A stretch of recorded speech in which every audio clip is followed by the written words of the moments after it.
The speakers resonated throughout the crowded terminal, announcing departures and arrivals as Evelyn Chambers walked across the polished floor with steady steps. Her wheeled suitcase glided smoothly behind her, like an extension of her own routine. She knew this airport like the back of her hand, but something in the air felt different. Maybe it was the weight of the imminent event, a conference that promised to be a game changer, or perhaps the accumulated fatigue of years leading a global civil rights organization. When she reached the VIP lounge entrance, Evelyn searched for the access in her blazer pocket. The guard recognized her instantly, greeting her with a respectful gesture. As soon as she passed through the door, the frantic atmosphere was left behind. Instead, a sophisticated space enveloped her with the soft melodies of jazz, the aroma of freshly brewed coffee, and a touch of discreet luxury. Still not a subscriber? Join our community by clicking subscribe and activating the bell to receive notifications whenever a new video is posted. She found a seat at the back near the window where she could have some privacy. The corner seemed perfect for organizing her thoughts and reviewing her notes before the big speech. However, something caught her attention as she walked toward it. Discreet yet persistent glances followed her steps. Evelyn recognized these signs, a result of a life spent breaking patterns and facing judgments. She kept her face serene, trained by years of tense negotiations and strategic meetings. Once settled, she looked through the large window, observing the planes sliding down the runway. The lights blinked softly against the morning fog. Opening her blue folder, neatly prepared by her trusted assistant Sarah, she found organized notes for the speech. Sarah's recent message still echoed in her mind. "Don't forget to eat something before boarding." A small reminder that radiated care, almost maternal. As she prepared to focus, a perfectly polished waitress approached with a silver coffee pot. The young woman hesitated for a moment before asking, almost reverently, "Coffee, ma'am?" Evelyn nodded, watching the dark liquid fill the white porcelain cup. It was a common gesture, but the brief glance from the waitress towards her purse revealed more than words. Small signals like that were something Evelyn had learned to decipher, a reflection of what it meant to always be under the spotlight. She took a deep breath, a moment of calm, before the storm of commitments. This was more than a waiting room. It was a brief pause in a life dedicated to making a difference. The distinctive sound of the laptop powering on cut through the quiet atmosphere of the VIP lounge. Evelyn Chambers typed quickly as the illuminated screen revealed an avalanche of unread messages. Leading an international organization brought many responsibilities, and an inbox that seemed to multiply every minute. With the hot coffee cup in her hands, she focused on organizing meeting requests, policy reports, and urgent situations sent from various parts of the world. For a brief moment, she almost forgot where she was, immersed in her work, but the atmosphere in the lounge began to change. Evelyn noticed, without lifting her gaze, that her small refuge of tranquility was about to be disturbed. She paused, looking out the window. Outside, a giant airplane was accelerating down the runway, its engines roaring as it ascended into the sky. Evelyn watched the aircraft, remembering how many individual stories were aboard, each with a unique destination and challenges. Help our channel grow.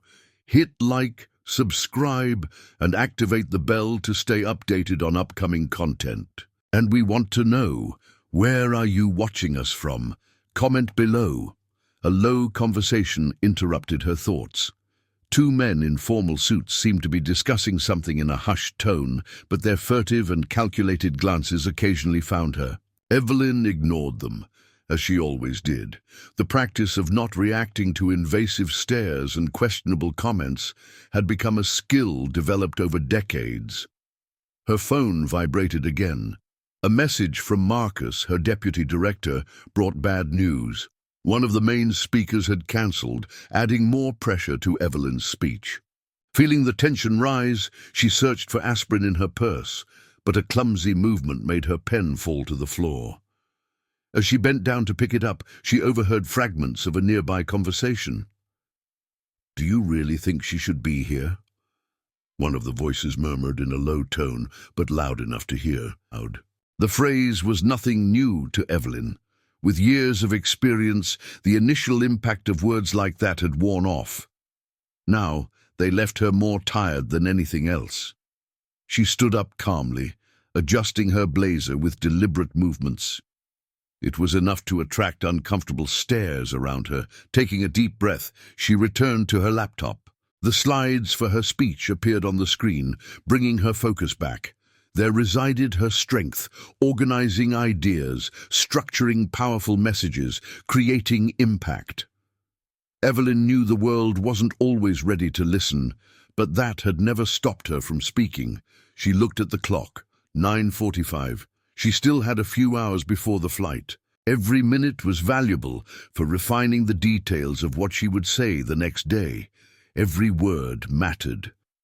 After all, sometimes you only get one chance to make a difference, and Evelyn knew she couldn't waste hers. The soft footsteps arrived almost unnoticed as Evelyn Chambers remained focused, adjusting crucial points in the speech she would soon present. It wasn't until a shadow interrupted the soft light on her screen that she lifted her eyes, finding the tense figure of a VIP lounge waitress. She wasn't the same one who had served her coffee. This one seemed hesitant, with the name tag Rebecca gleaming under the morning light. Evelyn pressed the button to save her work, feeling the tension approaching like distant thunder. The small refuge she had built for herself in the lounge was beginning to unravel. Outside, the roar of another plane rose into the sky, but inside this luxurious space, the air seemed heavier. Rebecca shifted her weight from one foot to the other before speaking, her voice low, almost conspiratorial. "Ma'am, I need to verify your access to the lounge." The waitress cast a quick glance at Evelyn's laptop before meeting her eyes. "It's just a standard procedure," she added, trying to sound casual. Evelyn kept her face impassive, although the familiar feeling of discomfort began to bubble up. It wasn't the first time she faced something like this, a protocol check that seemed to have an implied reason. Calmly, she pulled the access card from her purse and handed it to the waitress, not rushing her movements. Rebecca took the card, flipping it between her fingers as though analyzing something that might be wrong. The plastic gleamed under the light, clearly displaying the gold member status. "I'll also need an ID," Rebecca said, her tone trying to be polite but with a hint of uncertainty. The soft murmur of the lounge quieted. Evelyn felt the glances, not many but enough. To her left, a man in a pinstriped suit stirred his coffee with more intensity than necessary. At the next table, two women exchanged whispers and quick glances. Evelyn knew she was being watched, studied. "No problem," she replied, her voice calm but loud enough to be heard. With deliberate calm, she pulled out her passport and boarding pass. Evelyn had learned to handle these moments, mastering the art of responding with absolute control. It wasn't about proving something, but about not letting situations like this destabilize her. Click subscribe and activate the notifications. This way, you'll stay up to date with our next videos and won't miss anything. Rebecca examined the documents with a care that seemed more like a test of patience. She looked at the photos, compared the names, checked the dates, as if she were unraveling a mystery. Beside her, the waitress who had served the coffee earlier stood nearby, watching with barely concealed interest. The sun illuminated the space, casting long shadows on the floor, stretching the moment beyond what was necessary. From somewhere in the terminal, muffled by the thick glass walls, the cry of a baby echoed. Evelyn diverted her eyes to the laptop, where her speech awaited her attention. The words about equality and justice seemed more charged with meaning at that moment. The phone vibrated once again, but she ignored it, keeping her focus. "It seems everything's in order," Rebecca declared, returning the documents, though her tone was more of doubt than certainty. "I'll confirm with my supervisor just to be sure." She held the passport and access card close to her chest, as if afraid they might slip away. Evelyn watched as another waitress joined Rebecca, forming a kind of barrier between her and the rest of the lounge. Taking a deep breath, Evelyn adjusted her blazer once more, not as a gesture of discomfort but of preparation. The day was still far from over, and she knew this was just another piece of the puzzle she faced every day. Evelyn glanced at the clock. 10 minutes had dragged by since the beginning of this interaction. 10 valuable minutes she would never get back, spent justifying something she had already accomplished. The irony was almost bitter.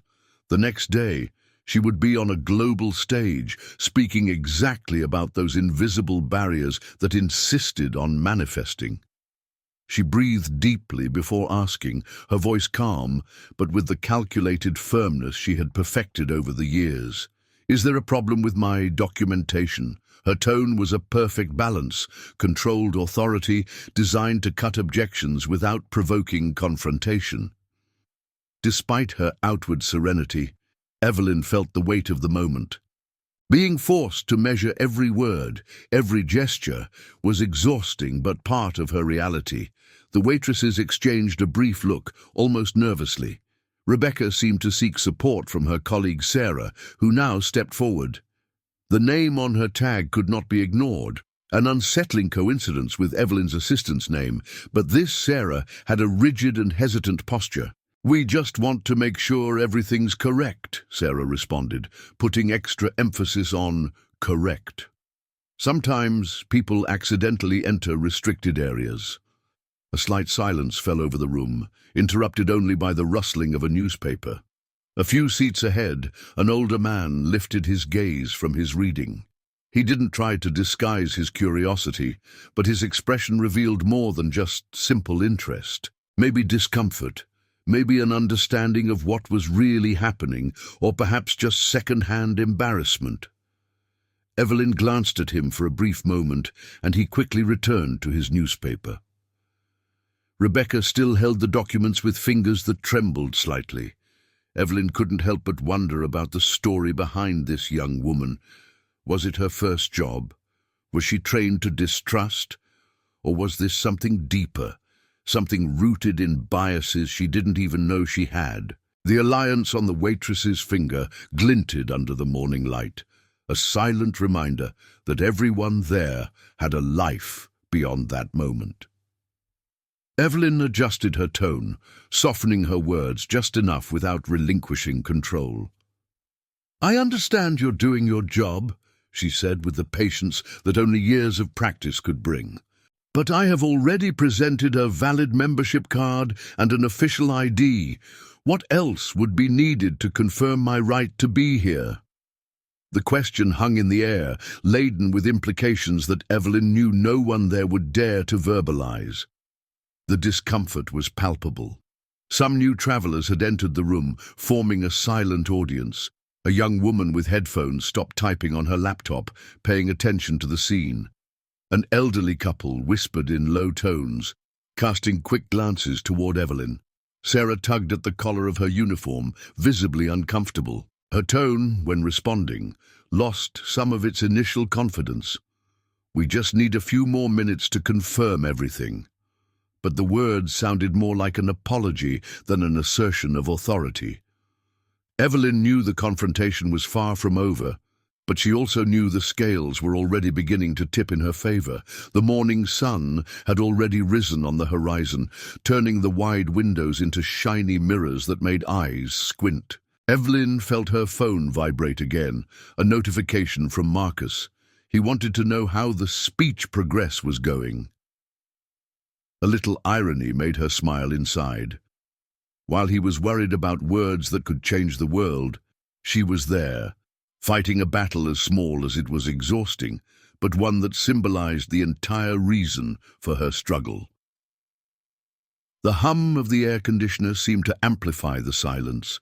Rebecca and Sarah stood firm, but it was evident their confidence had wavered. Their gazes avoided Evelyn's.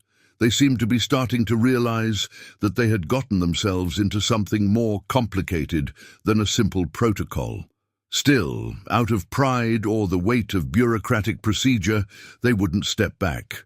Evelyn brought the cup to her lips, allowing herself a sip of the now cold coffee. It wasn't the taste that mattered, but the time it bought her to decide how to react. She could resolve it all right there, in seconds. All it would take was opening the website of the organization she led, showing her photo, listing her achievements. But something made her hesitate. Some battles needed to be fought until the end for the lesson to be learned. The arrival of a third employee interrupted her thoughts. A tall man, impeccably dressed with a rigid posture, joined the scene. "Michael," said the name tag pinned to his chest. He appeared to be a supervisor, someone compensating for a lack of experience with an excess of fabricated authority. Michael positioned himself slightly ahead of Rebecca and Sarah, taking control of the situation with forced confidence. "Is there a problem here?" he asked, in a tone directed not at Evelyn, but at the attendants. His voice echoed through the room, catching the attention even of those trying to feign disinterest. Rebecca was the first to respond. "We're just verifying the lady's credentials," she explained, offering Evelyn's documents to Michael. "We're following the protocols." And there it was again. Protocols. Evelyn almost laughed at the irony. Was there an unofficial guide explaining how to apply these protocols selectively? Michael took the papers, examining them with a seriousness that seemed rehearsed. After a few seconds, he looked up and commented, "The documents seem to be in order, but..." The pause was deliberate, laden with implications. "We've had some recent issues with unauthorized access. I hope you understand our position." Evelyn watched as the screen of her laptop dimmed, the speech now a distant memory. Around them, the VIP room was immersed in tense silence. The usual sounds, the clinking of cups, the whisper of conversations, had vanished. Everyone seemed to be holding their breath, pretending not to be interested. With a slight adjustment of her blazer, Evelyn maintained her firm posture, her body expressing what the words didn't need to say. This wasn't the first, nor would it be the last time she faced such a situation. She looked directly at Michael, her voice cutting through the silence. "It's curious," she began, in such a controlled tone that it made Michael avert his gaze for a moment. "These protocols seem to require a triple check in my case."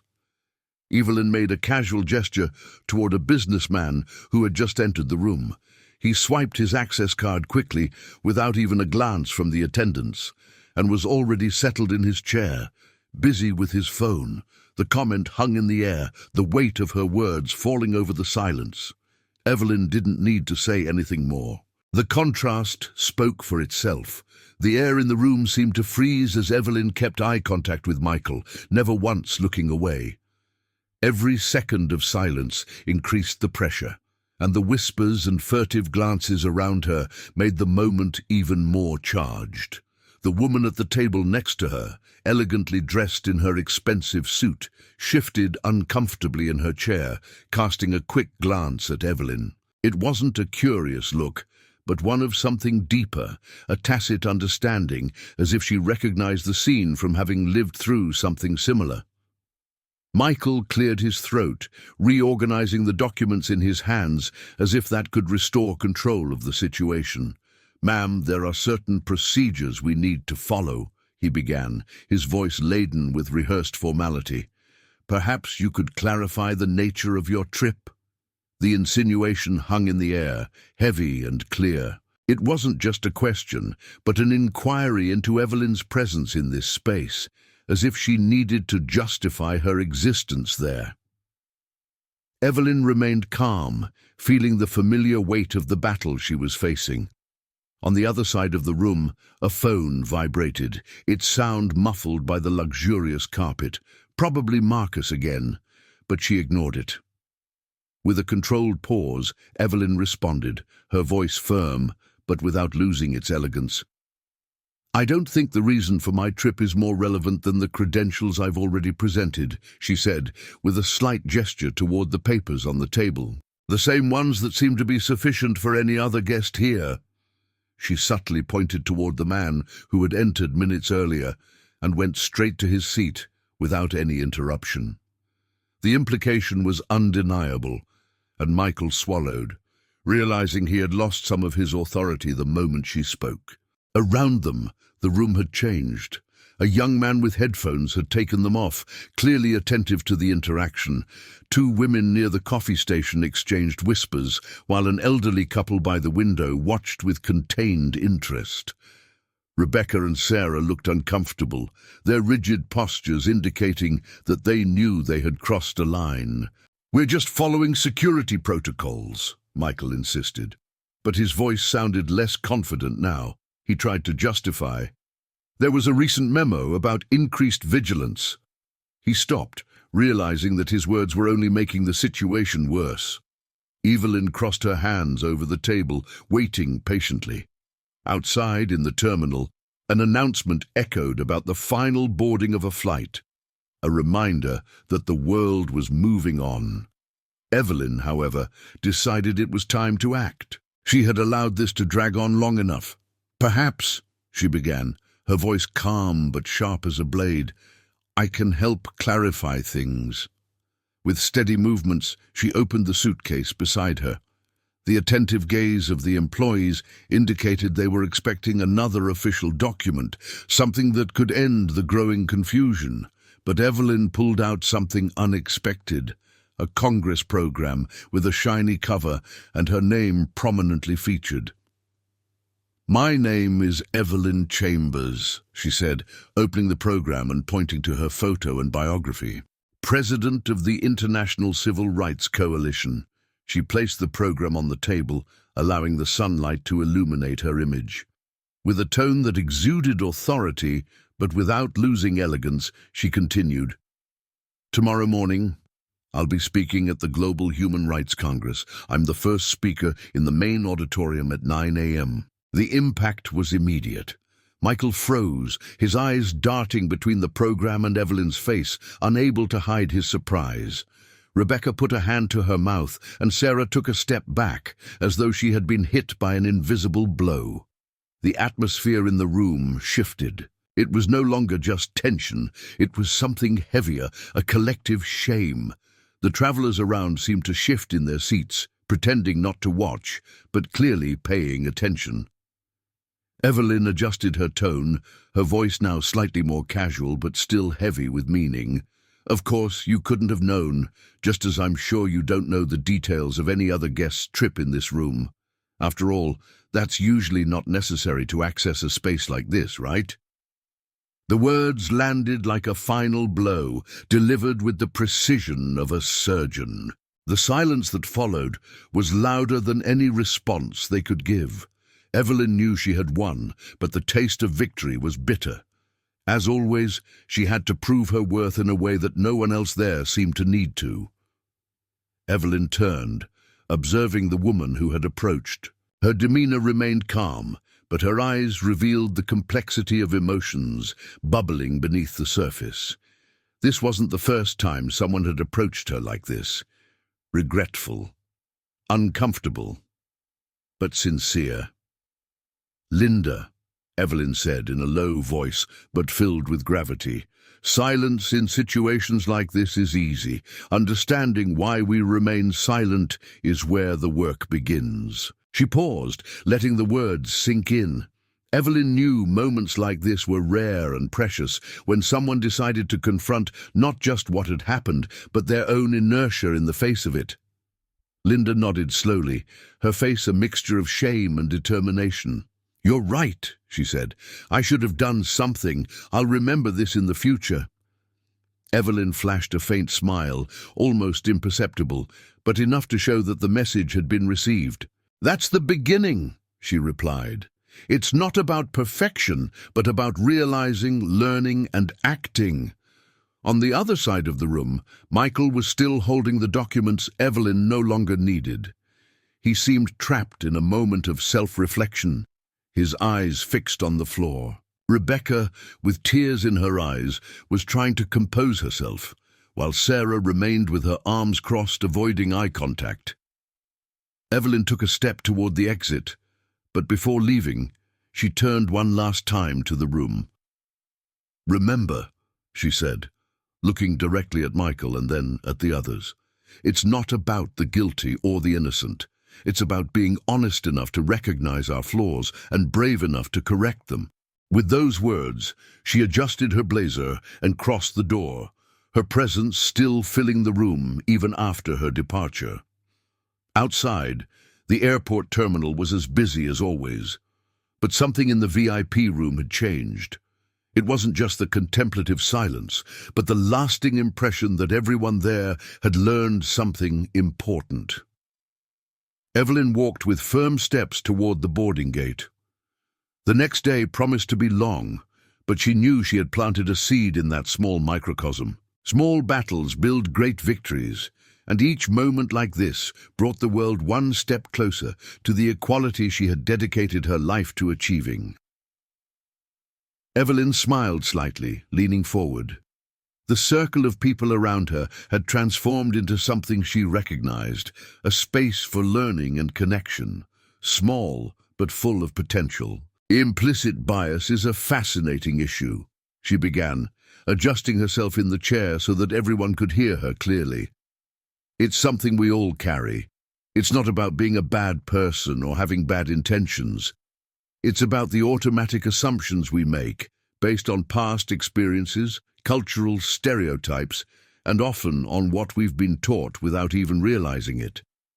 Jason took notes quickly, while Linda and the others listened attentively. Rebecca took a hesitant step forward, as if she wanted to absorb every word. "The problem with implicit bias," Evelyn continued, "is that it works on autopilot. It shapes our decisions without us realizing it, from who we hire to who we question in a space like this. And if we don't recognize it, we can perpetuate injustices even when we believe we're being fair."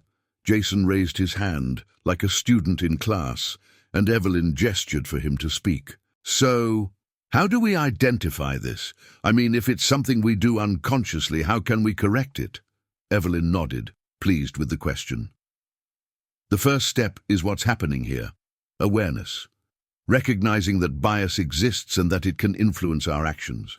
After that, it's necessary to create systems and practices that act as checks and balances. In the workplace, this means analyzing decisions, like promotions or project assignments, and asking ourselves, am I really evaluating this fairly, or am I being influenced by assumptions I didn't even know I had? She looked at Michael, who now seemed more engaged, listening attentively. It also means being open to feedback. No one likes to hear that their actions might be seen as discriminatory, but we need the courage to listen and grow from it. Linda leaned forward, still twisting the ring on her fingers. And for larger companies, what can we do on a larger scale? Evelyn smiled. Continuous training helps, but it has to be more than a one-time event. It needs to be part of the organizational culture. Also, monitoring data is essential. Who's being promoted? Who's being fired? Do the decisions reflect the values they say they defend? Rebecca, with her voice still wavering, spoke for the first time. And what if we realize we were wrong? That we've already made those mistakes? Evelyn turned toward her, her expression soft. Then you do what you're doing now. You recognize, you learn, and you do better in the future. It's not about perfection, Rebecca. It's about progress. The elderly couple nodded, and Linda seemed to be absorbing every word. Jason closed his notebook with a determined air, as if he had decided to implement changes right then and there. Even Sarah, who until that moment had seemed distant, took a small step closer, her eyes reflecting a mixture of humility and a desire to change. The announcement for another flight echoed through the terminal, but no one moved.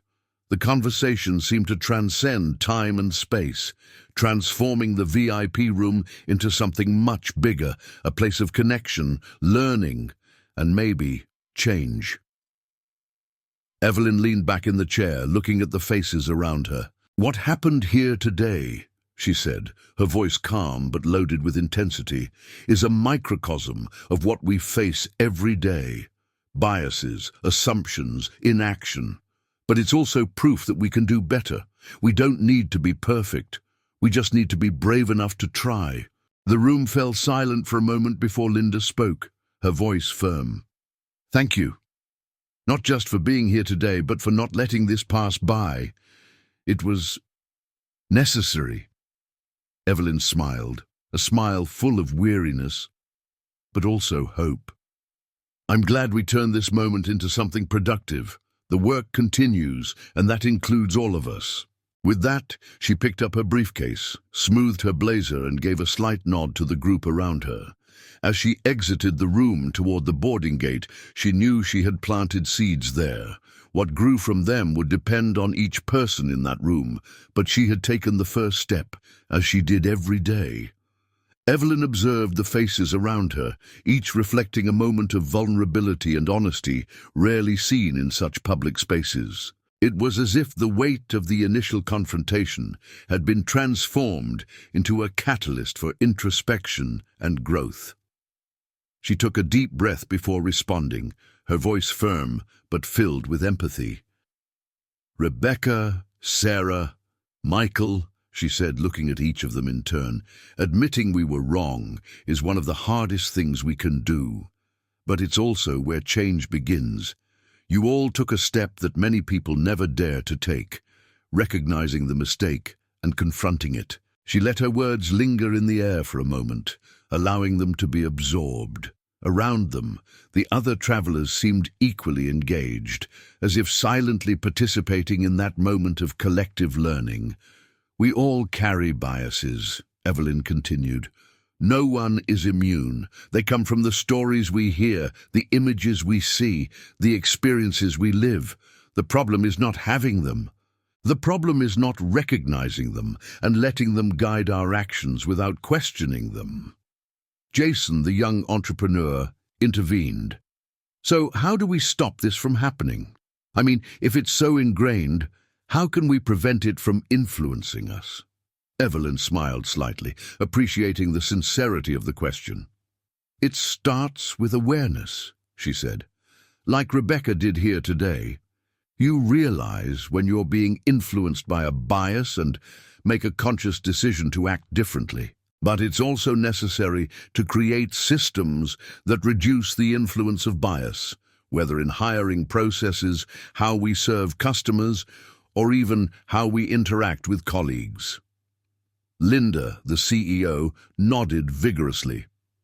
That's why we analyze data in my company, she said, to ensure our decisions are based on merit, not assumptions. But what challenges me is how to change hearts and minds, not just numbers. Evelyn turned toward Linda, her expression serious. That's harder, but not impossible. It's through conversations like this, creating spaces where people can be honest without fear of judgment. It's allowing each person to face their own biases with courage and grace. Rebecca, still emotional, took a small step forward. Dr. Chambers, may I ask something? Her voice was hesitant but sincere.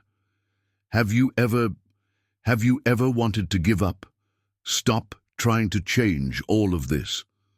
Evelyn looked at her, surprised by the depth of the question. She paused before answering, letting her sincerity be felt. Many times, Evelyn admitted, her voice quieter now, almost a whisper. There are days when everything seems impossible, when I feel like I'm talking to walls. But then something like this happens, moments when I see people willing to change, to grow. That's what keeps me going, because Rebecca, giving up was never an option. The room fell into a respectful silence. Even the sounds of the airport seemed muted, as if the world had slowed down to allow that moment to unfold completely.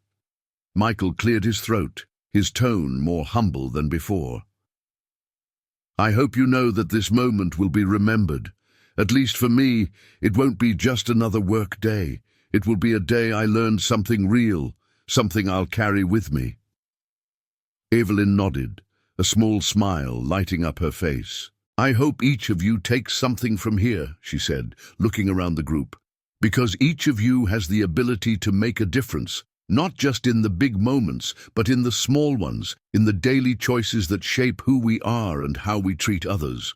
With that, Evelyn grabbed her briefcase and adjusted her blazer. As she headed toward the exit, she paused for a moment and looked at Rebecca and Sarah. "Thank you for speaking up. That takes courage, and courage is where it all begins." Rebecca smiled shyly, and Sarah gave a slight nod. Michael opened the door for Evelyn as she left, now with a look of genuine respect. As Evelyn walked toward the boarding gate, she knew that moment in the VIP room had planted seeds. The final impact would still be determined, but she was confident that something important had begun there, something that could grow in each of those people. And for her, that was already a victory.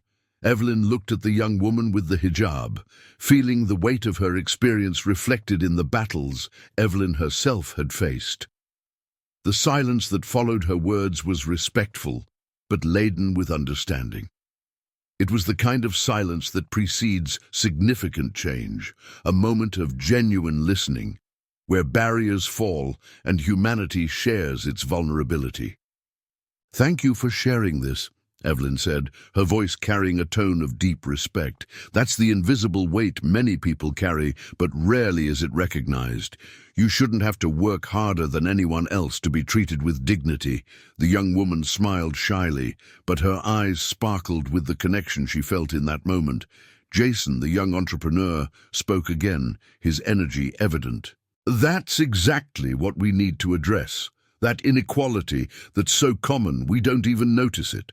In my business, I always talk about building inclusive cultures, but I have to admit, sometimes I don't know where to start." Evelyn leaned forward slightly, crossing her hands in her lap. "Jason, you've already started," she said, "and you didn't even notice it. By listening, reflecting, and questioning, you're already on the path. Change starts with small acts. It's not about a revolution overnight, but consistent choices over time." Linda, the CEO, nodded, then added, "That's why we need these conversations in our workplaces. Not just in mandatory training, but in our meetings at lunch. We need to normalize talking about this." Rebecca, clearly more comfortable now, chimed in, "And also in the day-to-day. Maybe today I've learned more than in all my diversity training," Sarah added with a small smile, "because this was human, real, not a quiz or a presentation, an experience." Evelyn watched as people exchanged glances and reflections, her words resonating deeper than she had imagined at the start of that morning. She knew she was witnessing something rare, a moment of collective learning that couldn't have been planned, but had unfolded naturally, transforming an ordinary space into a turning point. The young woman with the hijab spoke again, her voice more confident now.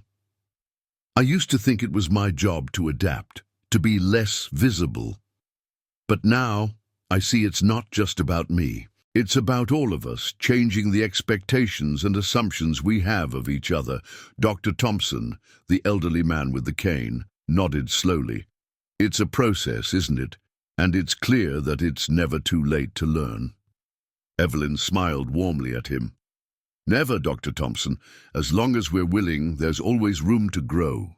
The sound of a plane taking off filled the brief silence, a reminder that the world out there kept going. Yet no one in the room seemed in a hurry to leave. It was as if time had slowed down, offering a rare space for reflection and connection.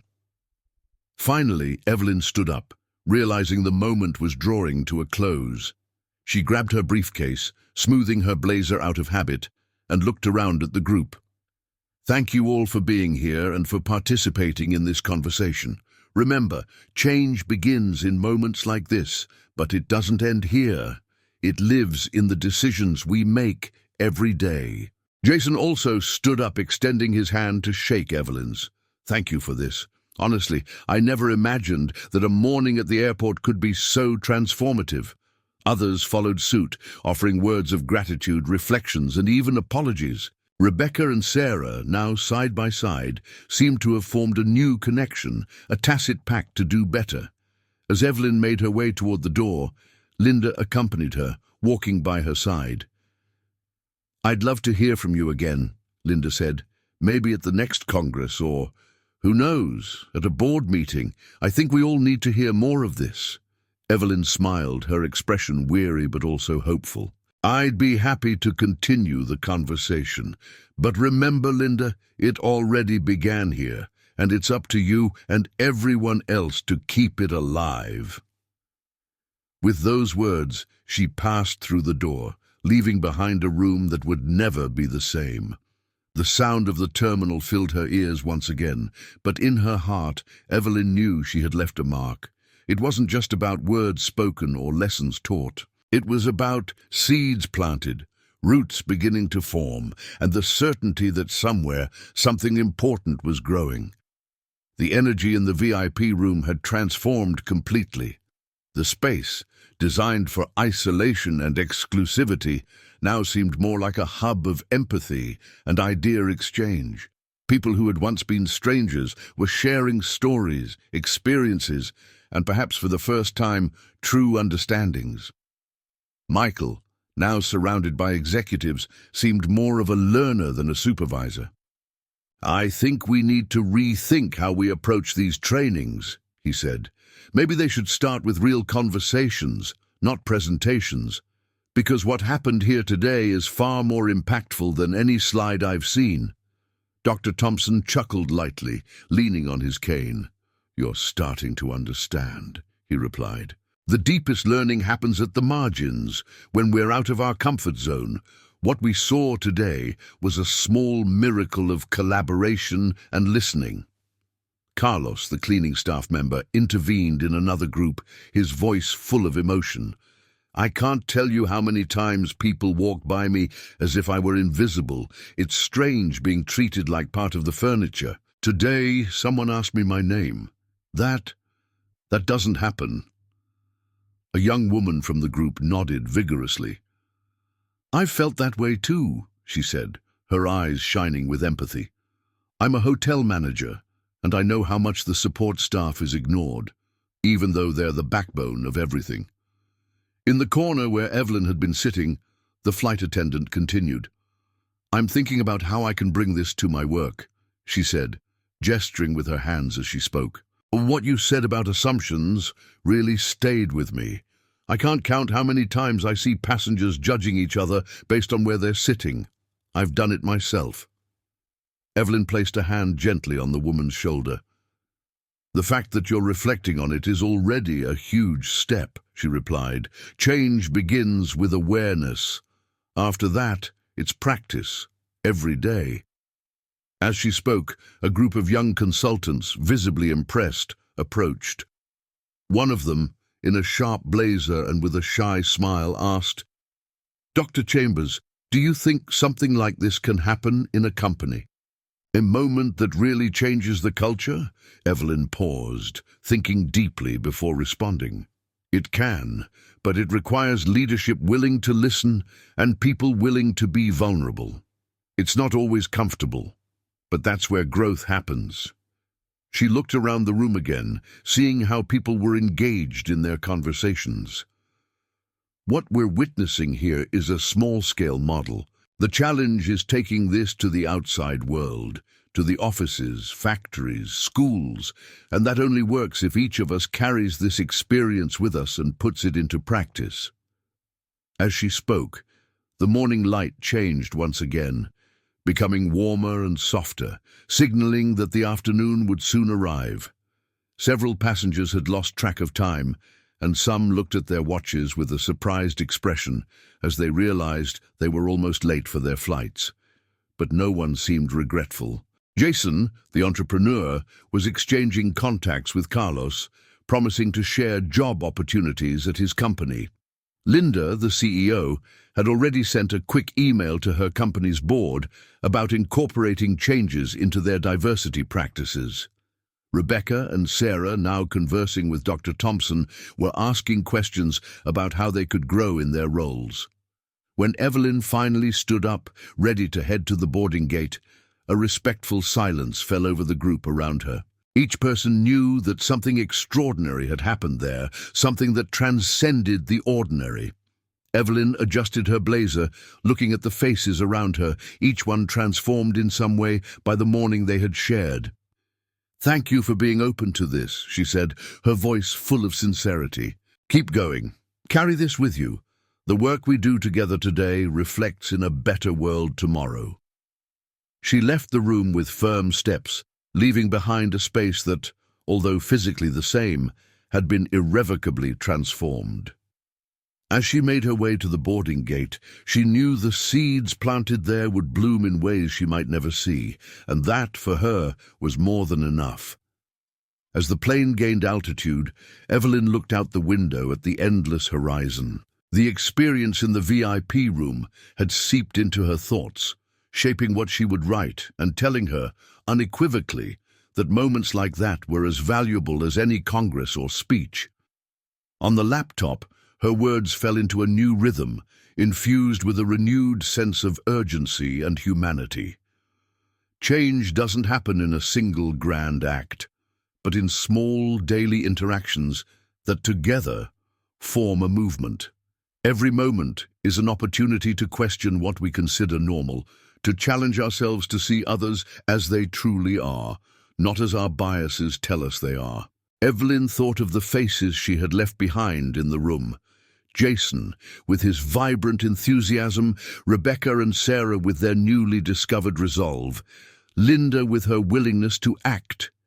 Even Michael, who had begun the journey of confronting the protocols, now with a new perspective. They were living proof that even in the most unexpected spaces, the potential for change is limitless.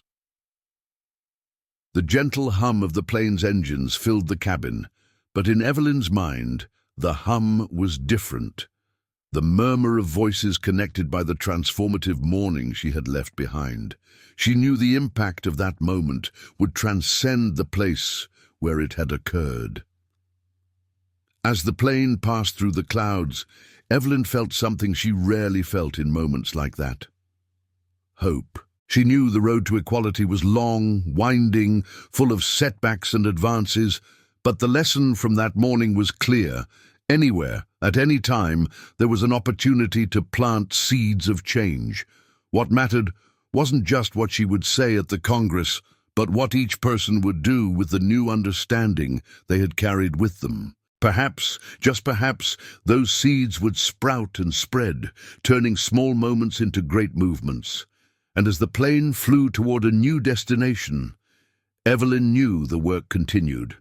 Not just for her, but for everyone who had shared that moment of vulnerability and learning, because the true power of change lies in its ability to be passed on, like a flame that never goes out. If you like this story and want more content like this, leave a like below, subscribe to the channel, and activate the notification bell. That way you won't miss any of our upcoming videos. Thanks for watching.